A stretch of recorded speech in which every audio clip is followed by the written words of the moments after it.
नमस्कार व्यूअर्स, मैं हूं अमीश देवगन और आप देख रहे हैं देश का सबसे प्रभावी कार्यक्रम ये देश है हमारा। वो कह रहे हैं आपके पास अल्लाह दिन का चिराग कौन सा है? पूरी दुनिया में दिक्कत आ रही है, आपके यहाँ क्यों नहीं दिक्कत आ रही? परिस्थितियां कैसी भी हो, वह पथ क्या पथिक कुशलता क्या जो पथ में बिखरे शूल न हो, और नाविक की धैर्य परीक्षा क्या जो धाराएं प्रतिकूल। परिंदा कुछ, शजर कुछ, आसियां कुछ और कहता है, चमन का हाल कुछ है, बागवा कुछ और कहता है। अरे साथ चाइना से डाइवर्ट होकर आ चुके हैं भाई, आप विशेषज्ञ भाई आप बात नहीं, आप सुने। कौन भीख मांग रहा है? अरे आप कहां लिखा बताइए आप। रुकिए, अभी आपको बताता हूं, रुकिए। हमने देखी है जिहादिस्तान की हकीकत, लेकिन दिल के खुश रखने को गालिब ये ख्याल अच्छा है। जी, भारत की तुलना हो नहीं सकती। हम विश्व गुरु हैं, विश्व गुरु। हम गुरु घंटाल नहीं है, हम विश्व गुरु हैं, आप समझिए। मजाक में बोल रहे हैं, घंटाल नहीं है। उसमें राहुल गांधी का भी नाम है, उसमें सोनिया गांधी का भी नाम है, उसमें पोप जॉन पॉल सेकंड का भी नाम है, उसमें महात्मा गांधी का भी नाम है, जूलियस सीजर का भी नाम है। क्या बात कर रहे हैं?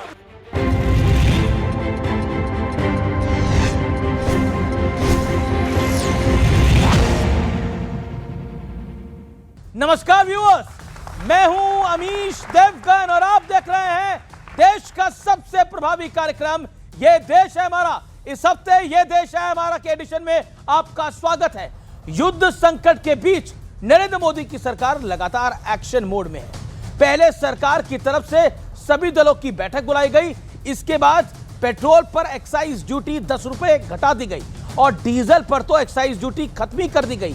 फिर प्रधानमंत्री मोदी ने सभी राज्यों के मुख्यमंत्रियों के साथ चर्चा करी, बैठक करी, लेकिन बड़े एक्शन के बीच विपक्ष लगातार पैनिक वाले एजेंडे में जुटा है। कभी कहा जा रहा है कि लॉकडाउन लग सकता है, कभी कहा जा रहा है कि देश में पेट्रोल डीजल की भारी कमी है, जबकि बिल्कुल ऐसा नहीं है। सवाल है कि क्या विपक्ष इस पूरे ग्लोबल क्राइसिस का लाभ उठाना चाहता है और देश हित पर को दांव पर रखना चाहता है? आज इसी मुद्दे पर जनता जनार्दन के बीच होगी वीकेंड की सबसे बड़ी चर्चा। तो जोरदार तालियों के साथ अभिनंदन आपका आज के सबसे बड़े शो में।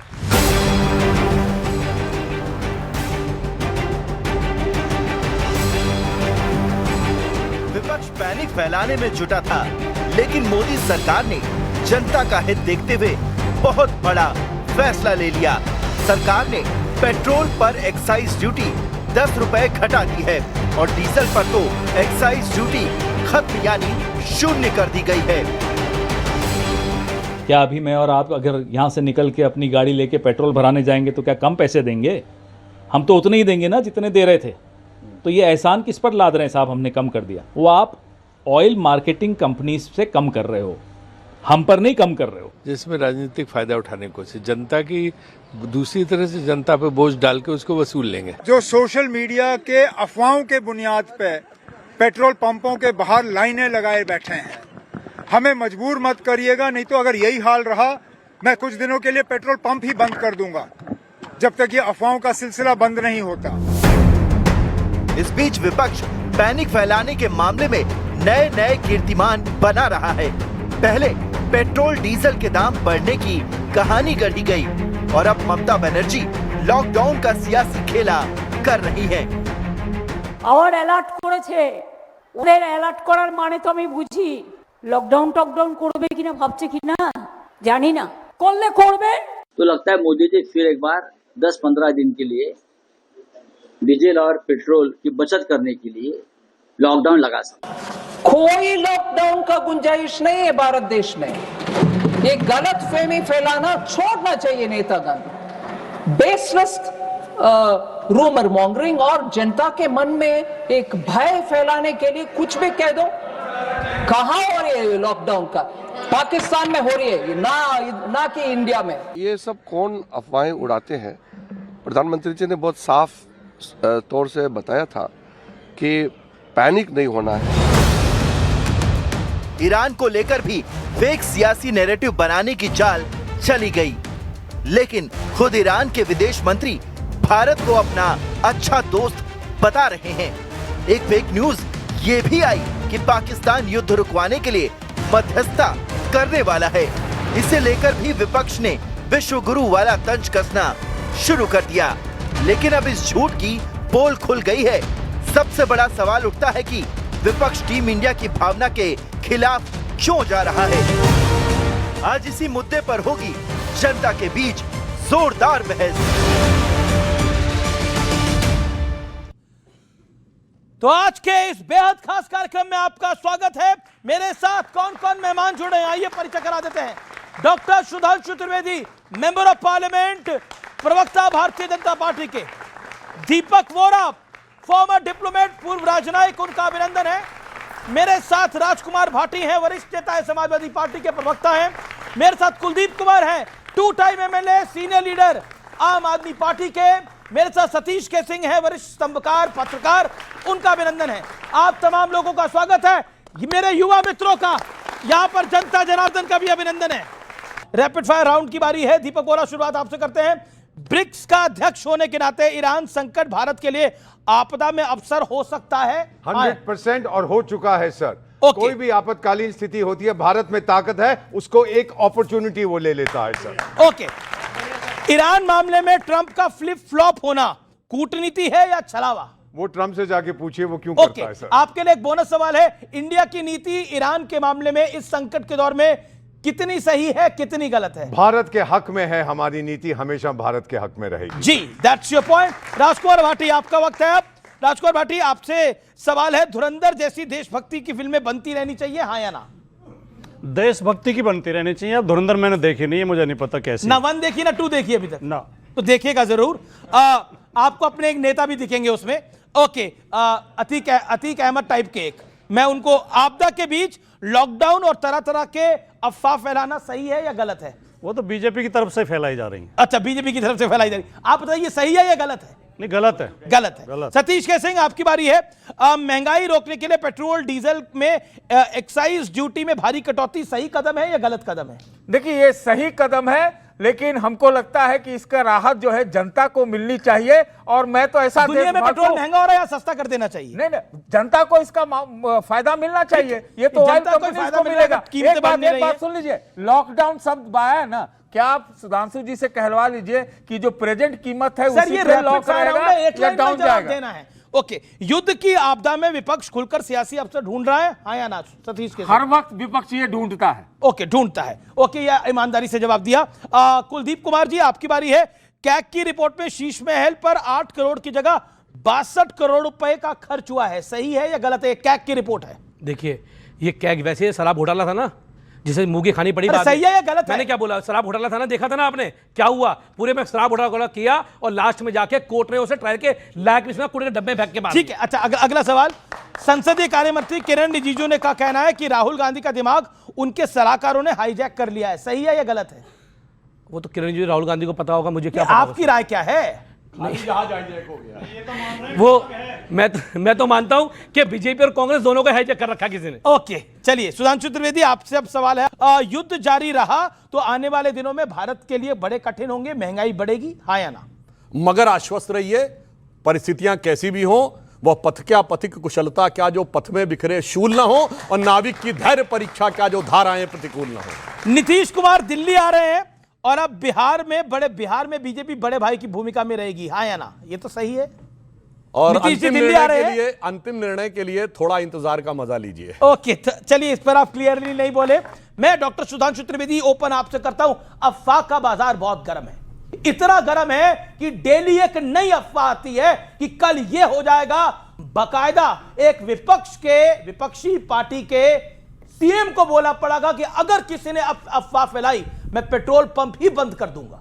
मतलब वो इतना परेशान हो गए अफवाहों से। देखिए, लगातार मिलती पराजय के कारण विपक्ष और मुख्य विपक्षी पार्टी कांग्रेस पूरी तरीके से खपतुल हवास हो गई है। तो उसे यह समझ ही में नहीं आता है कि कब मुझे क्या प्रतिक्रिया देनी चाहिए। और होता क्या है कि अभी बॉलर ने रनअप पे शुरू नहीं किया कि वो बल्ला पहले घुमा देते हैं जी, और बजाय बॉल बैट में आने के तब तक वो चली जाती है। या एक दूसरी कहावत होती है हम लोग तरफ गांव में कि आधी रात को खांसी आवे और सही शाम से मुंह फैलावे। यानी अगर रात में खांसी आने वाली है तो मुंह फैलाना शुरू कर देते, खांसी आई नहीं, शाम को ही मुंह फैला देते थे। परंतु मैं ईमानदारी से कहना चाहता हूं, विपक्ष ईर्ष्या, द्वेष, मोदी जी के प्रति कुंठा, हताशा, निराशा, बौखलाहट, खिसियाहट में कुछ भी कर ले, फैक्ट क्या है मैं बताता हूं। आज वेस्ट एशिया के युद्ध के कारण पूरे विश्व में एक गंभीर परिस्थिति उत्पन्न है। ऊर्जा का एक संकट निरंतर चुनौतीपूर्ण होता चला जा रहा है। खासकर पेट्रोलियम प्रोडक्ट्स में, और ईस्ट से लेकर वेस्ट तक। आपको पता है कि अमेरिका में 30% तक बढ़ी हैं पेट्रोलियम की कीमतें, नॉर्दर्न एंड सदर्न अमेरिका दोनों।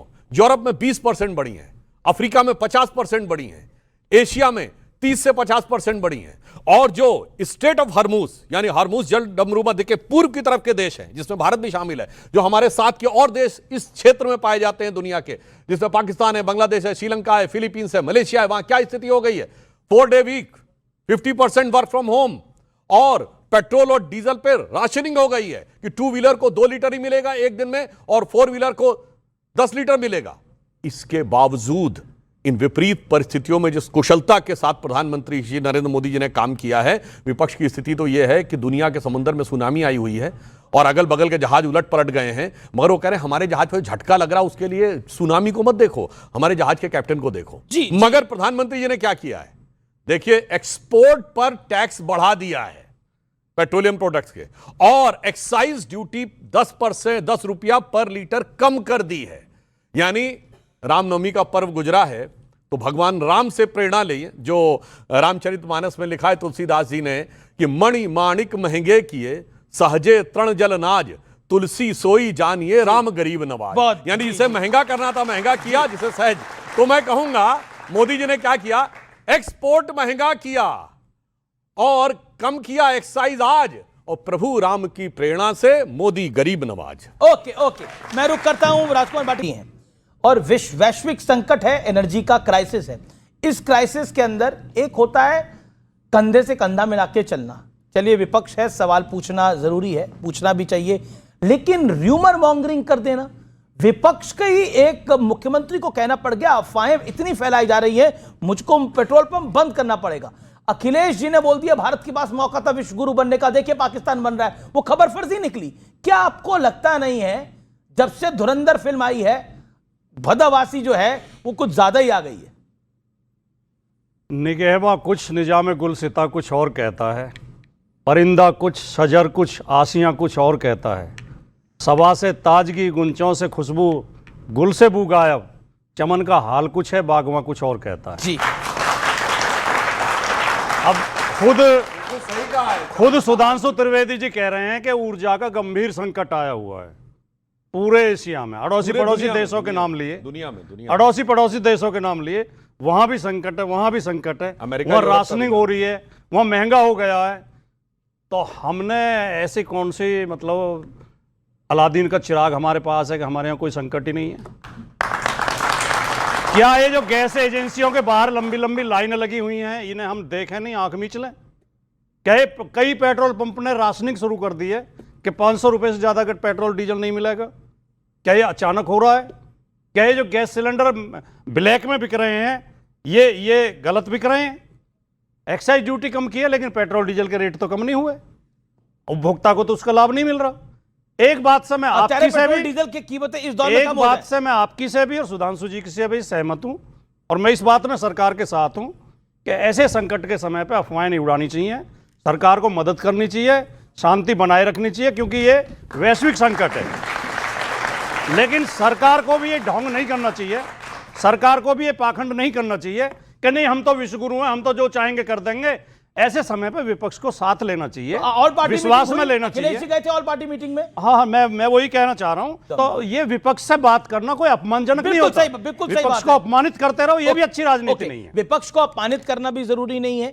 विपक्ष को भी चिंता है कि देश में सब कुछ ठीक रहना चाहिए। वो कह रहे हैं आपके पास अल्लाह दिन का चिराग कौन सा है? पूरी दुनिया में दिक्कत आ रही है, आपके यहां क्यों नहीं दिक्कत आ रही? दिक्कत आनी चाहिए। मैं ये कहना चाह रहा हूं, प्रधानमंत्री जी का लोकसभा और राज्यसभा दोनों में बयान देखिए। उन्होंने कहा कि स्थिति चिंताजनक है और इसीलिए उन्होंने ये बात बताई कि सबको टीम भावना से काम करना है। इसीलिए प्रधानमंत्री मुख्यमंत्रियों के साथ भी बैठक कर रहे हैं और इसलिए उन्होंने कहा टीम इंडिया की तरह हमें इस चुनौती का सामना करना है। हमने सिर्फ यह कहा कि अगल बगल तो जहाज पलट गए दुनिया में, हमारे यहां सिर्फ झटके लग रहे हैं, तो इसके लिए ध्यान रखिए कि वह हमारा कैप्टन इतना समझदार है कि मैं मोदी जी की तरफ से कहना चाहूंगा कि हमें इल्जाम मत दीजिए, बहुत अफसोस होता है, बड़ी तरकीब से कश्ती यहां तक लेके आए हैं, बदल देते हैं हम दरिया की लहरें अपनी हिम्मत से, आंधियों में भी अक्सर चराग हमने जलाए। पर मैं एक और बात विपक्ष के लिए, एक सेकंड, एक मिनट में, अलादीन चिराग, मैंने ये नहीं कहा कि अब बता रहा हूं, अलादीन चिराग नहीं, लंबी सोच। जैसे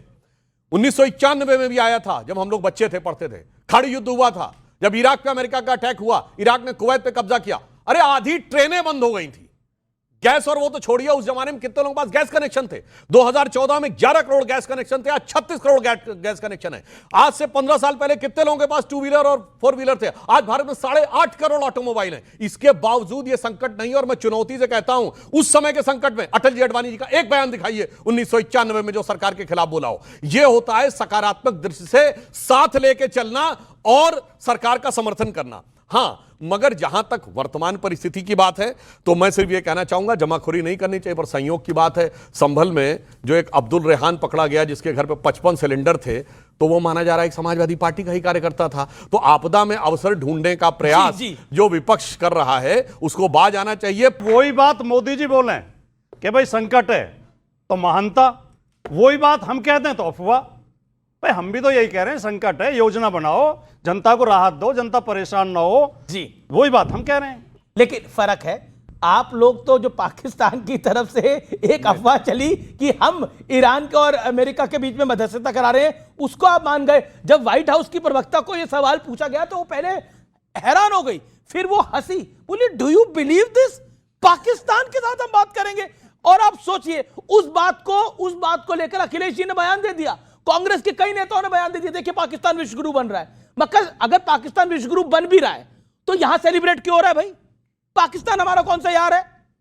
वो तो उस समय भी हंस रहे थे अमेरिका के लोग, तो जब माननीय मोदी जी ने ये कहा था मीडिया के सामने कि मैंने ट्रंप को समझाया, मैंने ये कहा, मैंने वो कहा था उन्होंने, और उन्होंने ये भी कहा था कि मैंने रूस और यूक्रेन के दोनों प्रधानमंत्रियों को फोन किया और मैंने युद्ध रुकवाया, उन्होंने ये भी कहा था। उसका भी खंडन आ गया जब हमारे लोग आए, यूक्रेन से भी, रूस से भी, दोनों जगह से खंडन आ गया। तो आसिम मुनीर ये बोला था पाकिस्तान के शियाओं के लिए कि अगर उनको ईरान से इतना लगाव है तो ईरान क्यों नहीं चले जाते, बताइए। उसके बाद ईरान उससे मध्यस्थता की बात करेगा। इस ढंग के संकटों के लिए लंबी तैयारी कैसे की जाती है? आज 100% रेलवेज का इलेक्ट्रिफिकेशन हो गया है। आप सोचिए अगर 50% ट्रेनें डीजल पे चल रही होती तो क्या हालत होता। दूसरा काम क्या किया है कि एथेनॉल की 20% ब्लेंडिंग पेट्रोल में हो गई है, यानी 20% पेट्रोल की जरूरत कम है। तीसरा काम क्या किया है, इलेक्ट्रिक व्हीकल्स का प्रयोग बढ़ाया है 2 व्हीलर और 4 व्हीलर में। अगर ये सारी की सारी चीजें नहीं की होती तो आप सोचिए कि कितना गहरा संकट आज हमारे बीच में होता। और जहां तक मध्यस्थता वाली बात है तो मैं एक और बात कहना चाहता हूं, तब मध्यस्थता का शौक पिछली सरकारों को बहुत था, उस मध्यस्थता के कारण हम लोगों की अवस्था बहुत खराब होती चली गई। मगर आज स्थिति क्या है, सुनिए, ईरान कहता है कि वो हमारा दोस्त है और ईरान ने हमारे टैंकर भेजे, और कौन सा टैंकर? कतर, जिसके ऊपर ईरान ने अटैक किया, उस कतर से गैस का टैंकर भारत की तरफ आया है। यह दर्शाता है कि भारत दोनों को साथ में लेकर चलने में किस तरह सक्षम है। कुलदीप जी आपके पास आऊंगा, फिर मैं वोरा साहब और सतीश जी के पास जाता हूं। कुलदीप जी, अफवाहों का बाजार गर्म करने में आपकी यानी केजरीवाल जी की पार्टी का भी बड़ा रोल है, या फिर आपको लगता है कि आप वही कर रहे हैं जो आपको बताया जा रहा है? अमीश जी, देखिए बड़ी बात क्या है कि आज गैस की एजेंसियों के बाहर लंबी लंबी लाइनें लगी हुई हैं, लोग परेशान हैं। 500 रुपये किलो, 600 रुपये किलो गैस ब्लैक में मिल रही है, गरीब आदमी को गैस नहीं मिल रही है। और अब तो एक नया मामला सामने आया कि गैस की बुकिंग हो गई, उसको बता रहे हैं आपकी बुकिंग हो गई, और पता लगा सिलेंडर कोई और लेके चला गया, ब्लैक में 5 सिलेंडर बेचने का काम किया गया। आज देश के अंदर गैस का संकट है, ये भारतीय जनता पार्टी को मान लेना चाहिए। आंखें बंद करने से संकट खत्म नहीं होगा, संकट से आगे आके लड़ना पड़ेगा, इनको समझ में आना चाहिए। लेकिन ये क्या कर रहे हैं, ये तो आंखें बंद करके बैठे हुए हैं, कह रहे नहीं जी नहीं कोई संकट ही नहीं है, नहीं जी नहीं कोई संकट ही नहीं है। अरे समझिए, कोई संकट नहीं है, नहीं ये तो मानते संकट नहीं है, इनको हर बात पे कैसे संकट नहीं है। और दूसरी बात मैं पूछ रहा हूं, क्या इस संकट के लिए नेहरू जी जिम्मेदार है? ये बताएं, क्या इसके नेहरू जिम्मेदार है? अफवाह फैले, अगर हम लोग विपक्ष की आवाज उठाएंगे, जनता की विपक्ष आवाज उठाएगा, तो उसके लिए कौन जिम्मेदार है? फिर हम जिम्मेदार है। अब देखिए, जनता, सरकार ने तो बड़ा निर्णय लिया, सरकार ने बड़ा निर्णय लिया, पेट्रोल पर एक्साइज ड्यूटी 13 से घटाकर 3 रुपए कर दी, और डीजल पर एक्साइज ड्यूटी 10 से घटाकर 0 कर दी। यानी जनता पर, इन पर प्रभाव ना पड़े। एक बार दिल पे हाथ रखिए, एक बारी दिल पे हाथ रखिए ना, मेरे लिए कर रखिए कुलदीप भाई, दिल पे हाथ रखिए, दिल पे हाथ रखिए। एक बार बताइए, हमारे अगल बगल के मुल्कों में क्या हाल है, यूरोप में क्या हाल है, अफ्रीका में क्या हाल है, इसके अलावा बाकी चाइना में क्या हाल है, और हमारे यहाँ पर पेट्रोल डीजल महंगा नहीं हुआ है, सही दामों में अमीर जी, पूरी आप तरफ कैसे तुलना कर सकते हैं? हमारे सिर्फ काले बादल दिख रहे हैं, आप घबरा रहे हैं। भारत की तुलना हो नहीं सकती। हम विश्व गुरु हैं, विश्व गुरु। हम गुरु घंटाल नहीं है, मत बोलिए हम विश्व गुरु हैं, आप समझिए। मजाक में बोल हम रहे गुरु हैं। घंटाल नहीं है, हम विश्व गुरु हैं, आप क्या तुलना कर रहे हैं। और दूसरी बात, आपने एक्साइज ड्यूटी की बात करी तो मैं समझ लूं कि कल से जो मेरी गाड़ी में तेल डल रहा था पेट्रोल 90 रुपए लीटर, अब वो 80 रुपए लीटर हो जाएगा। नहीं, ये भी बड़े बड़े उद्योगपतियों को फायदा पहुंचाने के लिए। कैसे बड़े उद्योगपतियों को? किसके लिए पैसा कम कर रहे हैं? कैसे फायदा बड़े उद्योगपतियों को? नहीं, कैसे बड़े उद्योगपतियों को? आपने इतना बड़ा आरोप लगाया कि बड़े उद्योगपतियों को फायदा, बताइए। अमित जी सुनिए, जब से प्रधानमंत्री जी आए इस देश के अंदर क्या हो रहा है? नोटबंदी के लिए जाइए, अगर ठीक ना हो तो मुझे फांसी पर लटका देना। नोटबंदी में लोग लाइनों में लगे, 99% ज्यादा करेंसी वापस आ गई। कहां गए कालेधन? आज तक बता पाए? आज तक नहीं बता पाए ये लोग। क्या एक सेकंड, कुछ नहीं नोटबंदी के लिए मेरा फिर क्या कहते हैं? फिर खाद की लंबी लंबी लाइनों में लग जाओ, फिर एसआई की लाइनों में लग जाए। नोटबंदी पर नोटबंदी पर मेरी एडवाइस है, धुरंधर 2 नाम की एक फिल्म आई है, जरूर देखिएगा, आपको नोटबंदी के बारे में काफी कुछ पता लगेगा। अमीर जी, ओके ओके ओके ओके अमीर जी ओके, वहां पर एक सेकंड, एक जावेद खनानी करके व्यक्ति था। मैं कह रहा हूं डॉन अखबार पाकिस्तान का बड़ा अखबार है। जावेद खनानी करके एक वहां का मनी लॉन्ड्रर था, वहां पे नकली पैसे बनाता था, दाऊद के पैसों को रखता था जावेद खनानी। जावेद खनानी नोटबंदी के 15 दिन बाद उसने क्यों आत्महत्या करी, यह पता करके देखिए, वो पता करके देखिए, पता लगेगा नोटबंदी किस चीज के लिए थी। नक्सलवाद की आज कमर टूट गई है। नोटबंदी किस लिए थी? 31 मार्च आने वाला है, नोटबंदी किस लिए थी? वो चिपका चलेगी नोट के अंदर जो थी, वो कागज नहीं पकड़ पा रही क्या? दूसरी बात, ठीक है, ओके मैं दीपक बोरा धुरंधर 2 देखिएगा, मैं कहता हूं सब देखिएगा, और साथ में एफटीन फाइल को जरूर देखिएगा, जरूर देखना। कहां है एफटीन फाइल? दिखाओ, देखिएगा। कहां है? दिखाओ, कहां है? आपको भी दिखाएंगे। कहां है एफटीन फाइल? दिखाओ तो। अरे प्रधानमंत्री जी का नाम तो 10-12 आया हुआ, पढ़ लीजिए, मेल चेक कर लीजिए ना। बोलिए, उसमें राहुल गांधी का भी नाम है, उसमें सोनिया गांधी का भी नाम है, उसमें पोप जॉन पॉल सेकंड का भी नाम है, उसमें महात्मा गांधी का भी नाम है, जूलियस सीजर का भी नाम है। क्या बात कर रहे हैं? जूलियस सीजर का भी आपके। वैसे एफटीन फाइल की बात हो रही है, एफटीन फाइल में देखिए नाम की अगर बात है तो महात्मा गांधी का भी नाम है एफटीन फाइल के अंदर। क्या करिएगा? देखिए यहाँ पे विश्व गुरु की बात हो रही है। देखिए मजाक उड़ाया जा रहा है, भारत विश्व गुरु है, विश्व गुरु है, विश्व गुरु है, और पाकिस्तान सेटलमेंट करा रहा है, इसका मजाक उड़ाया। इसका भी बहुत ढोल पीटा गया इस देश के अंदर, बीते 2 दिनों में बहुत ढोल पीटा गया। पाकिस्तान देखिए क्या कर रहा है। जब व्हाइट हाउस की प्रवक्ता से सवाल पूछा गया, मैंने बताया उन्होंने क्या कहा। वोरा साहब, you are a very learned man, बड़े एक्सपीरियंस्ड हैं, how do you rate it as a true Indian, as a former diplomat? अभी आपने पूछा है नोटबंदी का, आपने जिक्र किया है सर, वो सिक्योरिटी रीजंस के लिए की गई थी। जो आपने जिक्र किया है कि पाकिस्तान में नोट छपते थे, वो नेपाल जाते थे सर, नेपाल से भारत में आते थे, वो हमारे लिए एक समस्या। मैं इकोनॉमिस्ट हूँ सर, हम लोग जानते हैं किस तरह से वो डिस्टेबलाइज करने की कोशिश कर रहे थे। तो नोटबंदी का जो इफेक्ट था वो बहुत पॉजिटिव था, क्योंकि जिन लोगों ने नोट अपने एक्सचेंज कराए थे, जो डिमोनेटाइज हो, वो बैंक के जरिए कराए थे। सो दैट मनी वो बैंकिंग सिस्टम में वापस आ गया था। ये कहना कि 99% नोट बिल्कुल सही है, लेकिन वो बैंकिंग सिस्टम के थ्रू वापस आए थे। ताली तो बजाइए। दूसरी चीज सर, अब भारत के विश्व गुरु पर जो दूसरी चीज सर, आपने अभी जिक्र किया था कि इजराइल और अमेरिका एक तरफ और ईरान दूसरी तरफ। सर मैं एक चीज पूछना चाहता हूँ, डिप्लोमेसी में मुझे 52 साल हो गए कूटनीति में, 75 साल की मेरी उम्र है। अब मुझे ये बताइएगा सर, भारत में पूंजी निवेश ईरान से आता है या गल्फ से आता है सर? गल्फ रीजन से आता है, जो अमीर देश हैं वहाँ पर तेल वाले। 1 करोड़ भारतवासी कहाँ काम कर रहे हैं, ईरान में या गल्फ में? गल्फ में काम कर। इनका मुझे ध्यान रखना है ना सर, ये मेरे लिए बहुत ज़रूरी है। जहाँ तक ईरान है, हमारे पारंपरिक संबंध एटसेट्रा, लेकिन आज की दुनिया में सर हम चाणक्य की संतान है। उसने कहा आज की हकीकत देखो, उसके आधार पर निर्णय करो, बीते हुए कल को भूल जाइएगा।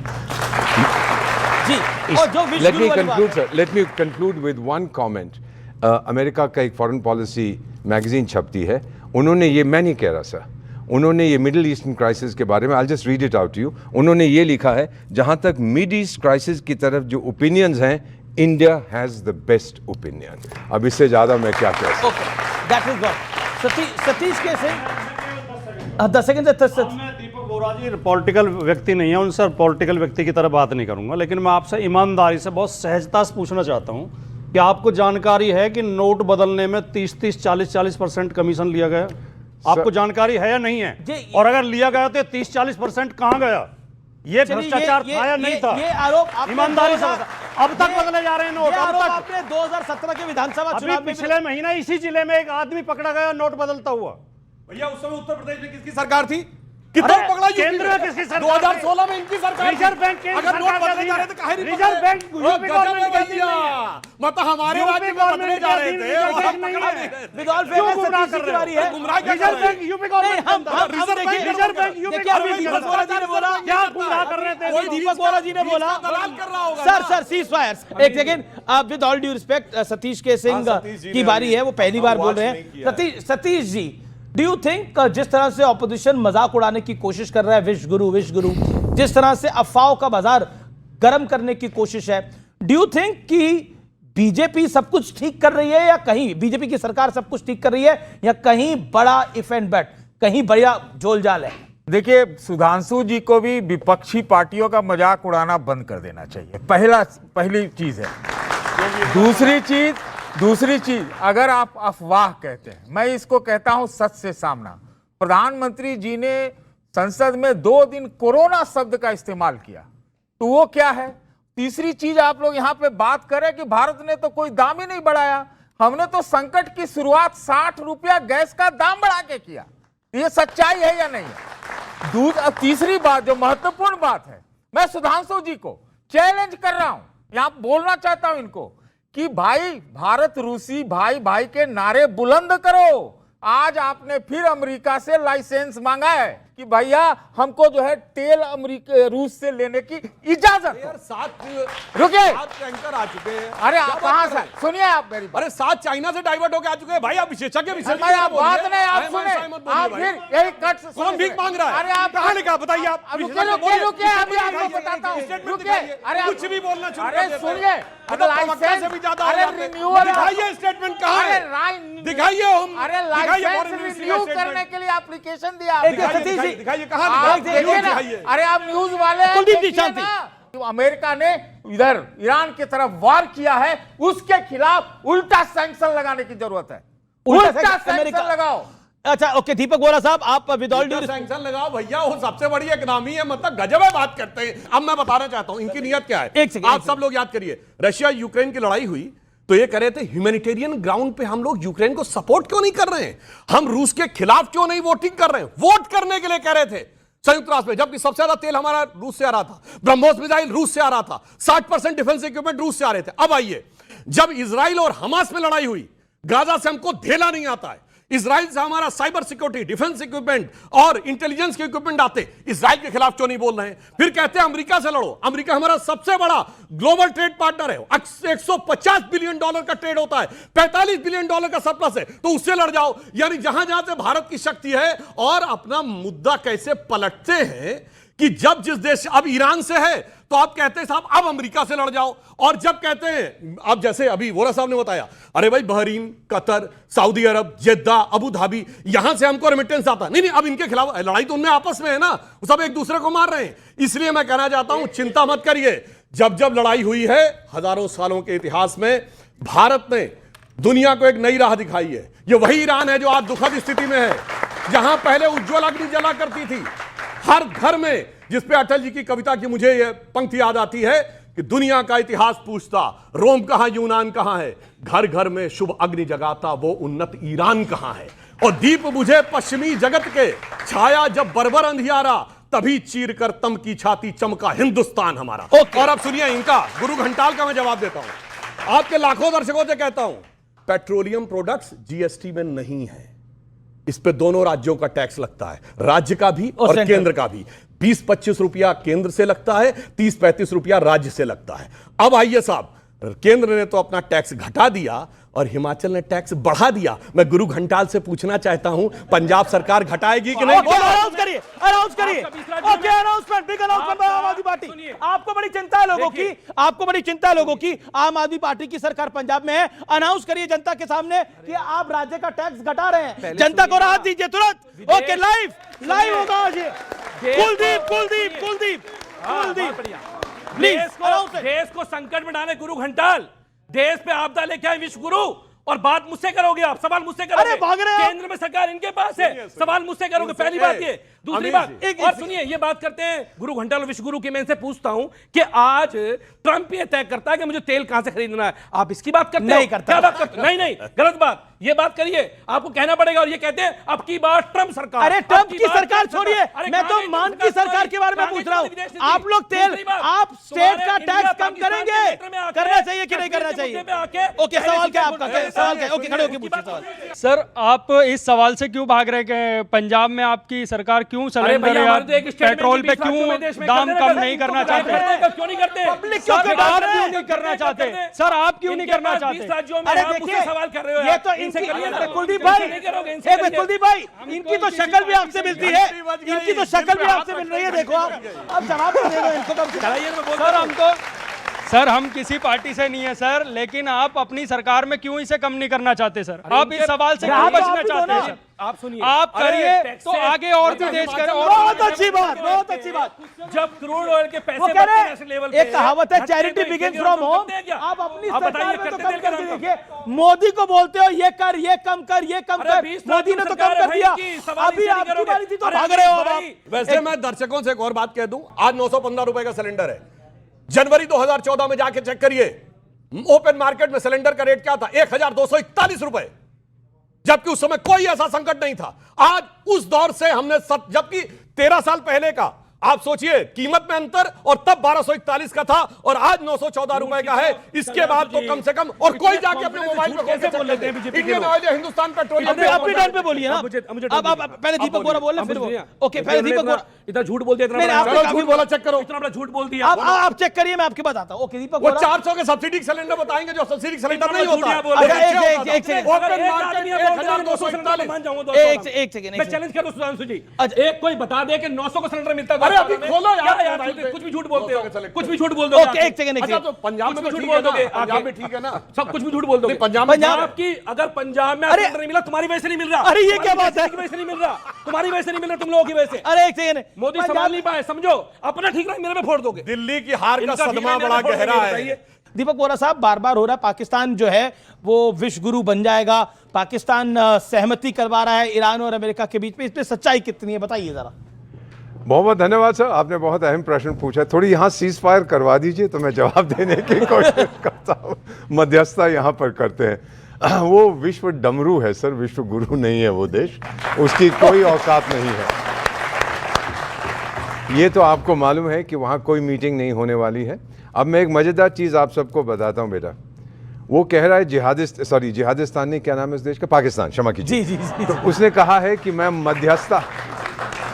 मध्यस्थता करूंगा इजराइल और ईरान के बीच। सुन लीजिएगा, और ईरान कहता है मैं जिहादिस्तान और अफगानिस्तान के बीच मध्यस्थता करूंगा। तो आपस में मध्यस्थता करेंगे ये लोग। देखिए मजाक उधर का देखिए, ये सीरियस नहीं है सर, कोई उनकी बात नहीं सुनता है, हवा में बातें करते हैं। बस इतना ही मैं कहूंगा, हमने देखी है जिहादिस्तान की हकीकत, लेकिन दिल के खुश रखने को गालिब ये ख्याल अच्छा है। जी,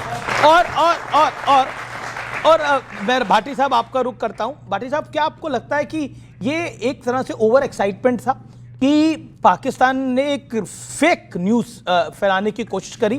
पाकिस्तान के कुछ लोगों ने, कुछ ब्यूरोक्रेट्स ने, ये डिप्लोमेट्स ने फेक न्यूज़ फैलाने की कोशिश करी कि पाकिस्तान सेटलमेंट करा रहा है, और इंडियन पॉलिटिकल पार्टीज उस पर फॉल कर गई। फाइनली व्हाइट हाउस को कंडेम करना पड़ा और ऑब्जेक्ट करना पड़ा और बोला ऐसा कुछ नहीं है, and they laughed about it. Do you think कि भारत को या फिर मोदी को छोटा दिखाने में आप लोग पाकिस्तान को बड़ा दिखा देते हैं? नहीं, देखिए, अगर हम मोदी जी को छोटा दिखाएंगे पाकिस्तान के सामने तो हम खुद छोटे हो जाएंगे। पाकिस्तान की, हमारी राजनीतिक लड़ाई कितनी भी हो, भारत के आदमी के सामने पाकिस्तान की कोई हैसियत नहीं है। हमारे प्रधानमंत्री के सामने उनके प्रधानमंत्री की कोई हैसियत नहीं है। और वो एक आपने जो कहा फेक न्यूज़, पहले तो वो न्यूज़ के तौर पे ही आई थी, तब उस पर रिएक्शन आ गया, बाद में पता लगा वो फेक न्यूज़ है। लेकिन मैं एक बात कहना चाहता हूँ कि आज मुझे बहुत ज्ञान प्राप्त हुआ। इतने कई किताब पढ़ के इतना ज्ञान मिलता। सुधांशु जी ने जो हमें ज्ञान दिया कि अगर देश में महंगाई है, सिलेंडर महंगे बिक रहे हैं, पेट्रोल डीजल महंगे, उसके लिए केजरीवाल जी जिम्मेदार हैं। अगर जमाखोरी हो रही है तो उसके लिए अखिलेश यादव, झूठ मत बोलिए, मैंने उसके लिए अखिलेश यादव, जमाखोरी राज्यों का विषय है। मैं तो बिल्कुल शांति से सर इतना झूठ मत बोलिए। मैंने नहीं कहा केजरीवाल जिम्मेदार, मैंने कहा आपके राज्य में जमाखोरी है कि नहीं। मैंने कहा राज्य जमाखोरी, मैं बोल लूं, केजरीवाल शब्द ही मैंने नहीं बोला। इतना तो झूठ मत बोलिए। चलिए, आपने 10 बार कुलदीप जी से पूछा कि पंजाब में वो तो केजरीवाल नहीं बोला ना हमने, महंगा है, फिर आप क्यों झूठ बोल रहे हैं? आप 21 राज्यों में नहीं घटा रहे, एक राज्य के आपको जो हमने केंद्र में घटा दिया। क्या बात कर रहे हैं आप? और आपने तो बढ़ा दिया, हिमाचल ने बढ़ा दिया। उसका जवाब दीजिए। हाँ बोलिए। तो झूठ मत बोलिए कि केजरीवाल जिम्मेदार है, मैंने नहीं कहा। केजरीवाल कानूनी व्यवस्था अगर खराब है कहीं तो उसके लिए ममता बनर्जी जिम्मेदार है। अगर देश में बेरोजगारी है तो उसके लिए नेहरू जी जिम्मेदार हैं। मोदी जी को आलू छीलने के लिए प्रधानमंत्री बनाया गया, बढ़िया से आलू छील रहे हैं। ये हमारा ज्ञान प्राप्त हुआ। आपको लग रहा है मोदी जी किसी बात के लिए जिम्मेदार नहीं है, वो गैर जिम्मेदार है बिल्कुल पूरी तरह। सबसे बड़े जिम्मेदार नेहरू जी हैं भारत के इतिहास में। जो कुछ गलत हो जाए नेहरू जी जिम्मेदार। सुधांशु जी वो कह रहे हैं कि मोदी जी आलू छील रहे हैं सबके लिए, केजरीवाल, नेहरू जी, अखिलेश जी सब चीजों के लिए जिम्मेदार है। जो कुछ इन्होंने बोला, मैं पूछना चाहता हूं आज महंगाई की दर कितनी है, बेरोजगारी की दर कितनी है, बताइए। जिम्मेदार तो नेहरू जी हैं। आप बताता हूं, नेहरू जी हैं तो सुनिए, राम मनोहर लोहिया जी को तो मानते हैं। उनकी किताब है कल्प्रिट्स ऑफ पार्टीशन, जिसमें राम मनोहर लोहिया खुद लिखते हैं कि नेहरू जी का प्रधानमंत्री बनने का जो निर्णय था वह गलत था, और जवाहरलाल नेहरू के अंदर इतनी ईर्ष्या थी कि वो दूसरे व्यक्ति को बर्दाश्त नहीं करते। वो लोहिया को तो मानते हो ना? अरे भैया, ये 50 साल तक लड़े हैं नेहरू के लोगों से। तब ये लीड में रहते थे, हम लीड में रहते थे, मगर आज नेहरू के पक्ष में जाके खड़े हो गए। लोहिया जी को 1946 में, सुनिए, जब नेहरू प्रधानमंत्री बने 2 सितंबर 1946 को गुलाम हिंदुस्तान में वेवल ने शपथ दिलाई और क्वीन की निष्ठा की शपथ यूनियन जैक झंडे के नीचे, तो लोहिया जी को भी कहा गया था उसमें शामिल हो जाए। लोहिया जी ने मना कर दिया था कि हम क्वीन की निष्ठा की शपथ नहीं लेंगे, मगर उस नेहरू के साथ आज आके कैसा समर्थन कर रहे हैं। इनके लिए एक लाइन याद आती है कि शाम तक सुबह की नजरों से उतर जाते हैं, इस कदर समझौतों पे जीते हैं कि जमीर ही मर जाते हैं। जी, आप राजकुमार भाटी, फिर मैं ऑडियंस के कुछ सवाल ले रहा हूं। हम समाजवादी हैं, हम सत्ता के अहंकार से लड़ रहे हैं। उस समय नेहरू में सत्ता का अहंकार था, उनसे लड़े। आज मोदी जी में सत्ता का अहंकार, नेहरू के खानदानी में है कि नहीं अहंकार? हम सत्ता के अहंकार से लड़ते हैं। जी, जी, राहुल में अहंकार है कि नहीं? वो सत्ता में ही नहीं है। अरे भाई, आपको सीटें नहीं सत्ता में हो, आपको सीट नहीं दी, दिल्ली में लड़ने को अहंकार था कि नहीं? सर हमने मांगी नहीं। ठीक है, बोले सवाल क्या आपका? सर सबसे पहला सवाल मेरा आपसे है, सरकार से है। सरकार के तरफ से आप पक्ष रखना है। आपने पाकिस्तान की बात कर ली, आपने श्रीलंका की बात कर ली, आपने पूरे देश विदेश की बात कर ली। आपने ये क्यों नहीं कहा कि दिल्ली में जो जमाखोरी हो रही है, जो दिल्ली में कालाबाजारी चल रही है, दिल्ली में 5,000 रुपए का सिलेंडर बिक रहा है, तो दिल्ली से हम शुरुआत करते हैं कालाबाजारी और जमाखोरी बंद करने का। पंजाब से शुरू कर लिए, पंजाब से शुरू कर लिए, हिमाचल से शुरू कर लिए। तो एक काम करते हैं ना, पंजाब, हिमाचल सबको उठा करके जहां जाए, जो बड़े बड़े नेता है कांग्रेस और आम आदमी पार्टी के, उनमें से किसी एक को प्रधानमंत्री बना दिया जाए, तो मोदी जी हट जाए। सीधी सी बात है। अगर मोदी जी को कालाबाजारी नहीं कम करवानी है दिल्ली में, या फिर उनके जो मुख्यमंत्री बनाए गए, मोदी जी को हटाने के लिए तो चुनाव जीतना पड़ेगा ना। चुनाव जीत नहीं रहे बेटा। अरे तुम वो मुझे लगता है कि चुनाव जीतता है कि भाई साहब ने न्यूज़ की जानकारी नहीं ली। कालाबाजारी का एंटी वाला कानून हमारी राज्य सरकारों ने लागू कर दिया, और संभल में जो पकड़े गए हमारी सरकार है। पकड़ा कौन गया? नाम याद है? अभी मैंने बोला बीजेपी को याद है पकड़ा गया ब्लैक में। अब यही होता है कि आप पूर्वाग्रस्त होकर सुनते तो याद। अब्दुल रेहान है समाजवादी पार्टी के कार्यकर्ता, और 55 सिलेंडर घर के अंदर बरामद हुए। देखिए, वो धुरंधर फिल्म में जमाली का एक डायलॉग है, बच्चा है तू मेरा, फैंटा पिला के लाता हूं। देखिए, राजनीति फैंटा नहीं है, इसमें चुनाव जीतना पड़ता है तभी कोई आ सकता है, ऐसे कोई प्रधानमंत्री नहीं बनता। ओके, पॉइंट सर मेरा सवाल सुधांशु त्रिवेदी सर जी से है।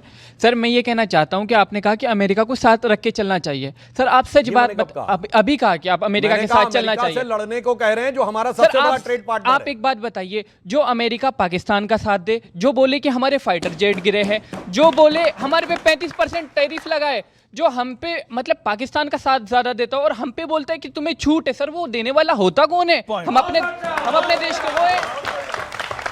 मुझे लगता है फिर भैया ने पूरी बात ही नहीं सुनी। मैंने कहा रूस से सबसे ज्यादा तेल ले रहे थे ब्रह्मोस, तो कहते रूस से लड़ जाओ, रूस के खिलाफ वोटिंग कर दो।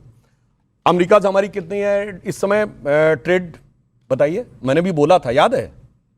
सिर्फ आप नहीं सुन के बैठते हैं भाई साहब। नहीं sir, biggest trade partner Bharat का है। अब देता क्या है सुनो, 150 बिलियन डॉलर का ट्रेड है और 45 बिलियन डॉलर का ट्रेड सरप्लस है। आज हम 45 बिलियन डॉलर सरप्लस पाते हैं अमेरिका से, यानी हम बेचते ज्यादा हैं अमेरिका को, लेते कम हैं। तो 45 बिलियन डॉलर की आमदनी है। अब सुनिए, टैरिफ लगा, सिर्फ 2 ही देश थे जो टैरिफ के आगे नहीं झुके, चीन और भारत, और अंततः टैरिफ हटा।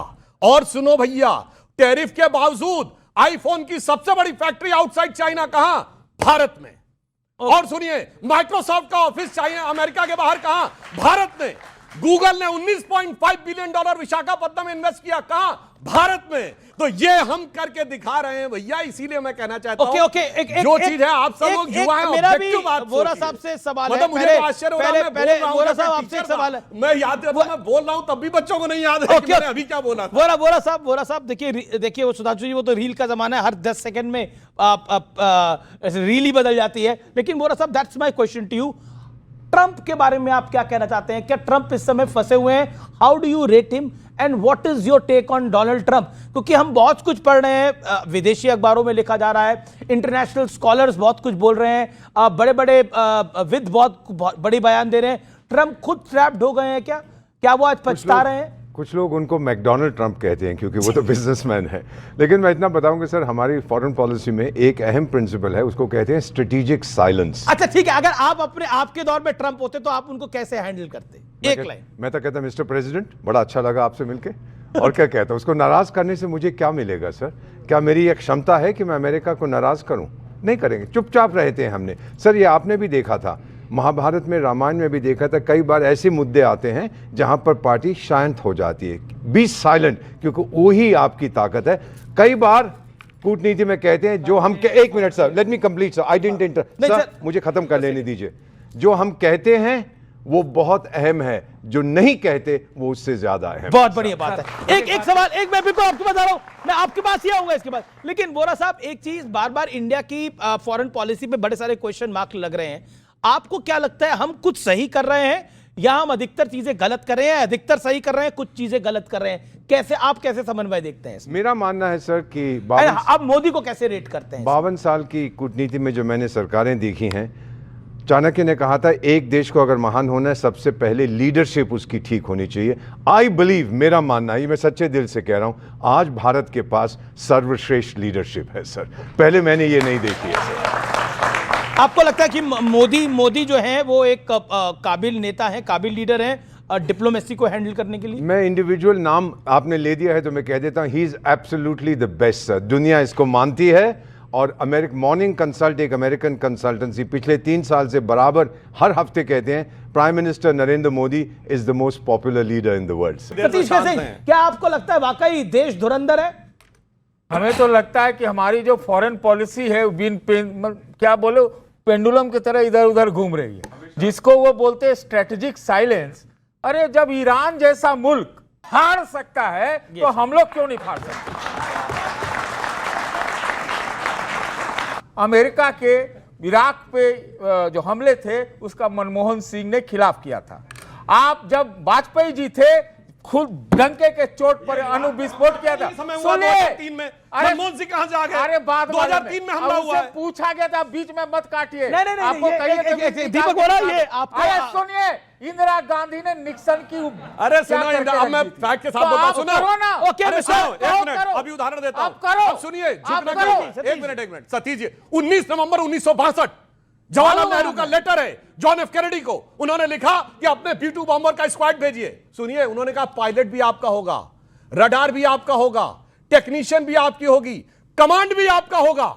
और 2010 में कैनेडी लाइब्रेरी ने इसको डिक्लासिफाइड कर दिया, कोई जाके पढ़ ले। और जो भारत में के अमेरिका में राजदूत थे बीके नेहरू, जो सही में नेहरू के भतीजे थे, यानी चाचा जी के असली वाले भतीजे, उन्होंने अपनी किताब नाइस गाइज फिनिश सेकंड में इसका उल्लेख किया है। और उन्होंने कहा जब मैं देने जा रहा था वो मैं रो रहा था, उसे देखकर मुझे इतनी शर्म आई कि मैं गाड़ी में बैठ के अपने को रोने से नहीं रोक पाया। बताओ भाई, किसकी झुकी हुई थी, किसकी फटी हुई थी? देखिए मैं बताता हूं।